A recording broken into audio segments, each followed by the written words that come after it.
Le fruit de la vérité. Les paroles d'Élohim dans le cœur. Voix de vie. Apocalypse 4h3. Hébreux 10h20. 10. Le fruit de la vérité. Le cœur du pays. Retirez la vérité de votre cœur, et faites-en une bonne terre, semez les graines de la vérité, et portez vos fruits en cultivant la vérité. Recouvrement de terre. Trouvez la vérité que la Bible dit de jeter ou de ne pas faire, enlevez-la de votre cœur, et faites-en un sol fertile. Plantez les graines de la vérité.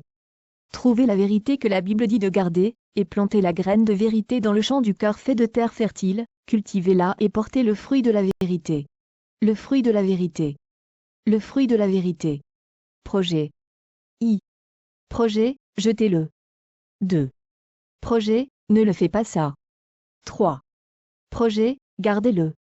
4. Projet, fais-le. 2. Projet, ne le fais pas. Ôtez le mensonge de votre cœur et faites-en une bonne terre. Voix de vie. Apocalypse 4h3. Hébreux 10h20. 1 Corinthiens 5/7. Faites disparaître le vieux levain, afin que vous soyez une pâte nouvelle, puisque vous êtes sans levain, car Christ, notre Pâque, a été immolé. Ôtez le vieux levain, afin que vous soyez une nouvelle pâte, comme vous êtes sans levain. Car aussi notre Pâque, Christ, a été sacrifié. Éphésiens 4h22. À vous dépouiller, eu égard à votre vie passée, du vieil homme qui se corrompt par les convoitises trompeuses. C'est-à-dire, pour ce qui est de la conversation précédente, d'avoir dépouillé le vieil homme qui se corrompt selon les convoitises trompeuses. Éphésiens 4h25. C'est pourquoi, renoncez au mensonge, et que chacun de vous parle selon la vérité à son prochain. Car nous sommes membres les uns des autres. C'est pourquoi, ayant dépouillé le mensonge, parlez la vérité chacun à son prochain, car nous sommes membres les uns des autres. Éphésiens 4h31.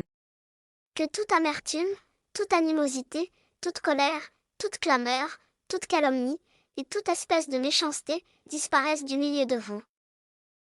Que toute amertume, et tout courroux, et toute colère, et toute crierie, et toute injure, soit ôté du milieu de vous, de même que toute malice. Colossiens 3/8. Mais maintenant, renoncez à toutes ces choses, à la colère, à l'animosité, à la méchanceté, à la calomnie, aux paroles déshonnêtes qui pourraient sortir de votre bouche.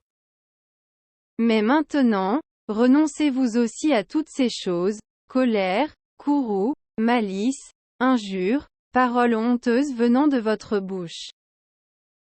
Colossiens 3/9. Ne mentez pas les uns aux autres, vous étant dépouillés du vieil homme et de ses œuvres. Ne mentez point l'un à l'autre, ayant dépouillé le vieil homme avec ses actions. 1 Thessaloniciens 4/3. Ce que Dieu veut, c'est votre sanctification. C'est que vous vous absteniez de l'impudicité. Car c'est ici la volonté de Dieu, votre sainteté, que vous vous absteniez de la fornication. 1 Thessaloniciens 5h22. Abstenez-vous de toda espèce de mal. Abstenez-vous de toute forme de mal. 1 Timothée 4/7. Repousse les contes profanes et absurdes. Exerce-toi à la piété. Mais rejette les fables profanes et de vieilles femmes, et exerce-toi toi-même à la piété. 2 Timothée 2h16. Évite les discours vains et profanes, car ceux qui les tiennent avanceront toujours plus dans l'impiété. Mais évite les discours vains et profanes, car ceux qui s'y livrent iront plus avant dans l'impiété. 2 Timothée 2h23. Repousse les discussions folles et inutiles, sachant qu'elles font naître des querelles. Mais évite les questions folles et insensées, sachant qu'elles engendrent des contestations. Hébreux 12/1. Nous donc aussi, puisque nous sommes environnés d'une si grande nuée de témoins, rejetons tout fardeau, et le péché qui nous enveloppe si facilement, et courons avec persévérance dans la carrière qui nous est ouverte. C'est pourquoi, Nous aussi, ayant une si grande nuée de témoins qui nous entourent, rejetant tout fardeau et le péché qui nous enveloppe si aisément, courons avec patience la course qui est devant nous. Jacques 1h21. C'est pourquoi, rejetant toute souillure et tout excès de malice, recevez avec douceur la parole qui a été plantée en vous, et qui peut sauver vos âmes. C'est pourquoi, rejetant toute saleté et tout débordement de malice, recevez avec douceur la parole implantée, qui a la puissance de sauver vos âmes. 1 Pierre 2/1. Rejetant donc toute malice et toute ruse, la dissimulation, l'envie, et toute médisance. Rejetant donc toute malice et toute fraude, et l'hypocrisie et l'envie, et toute médisance.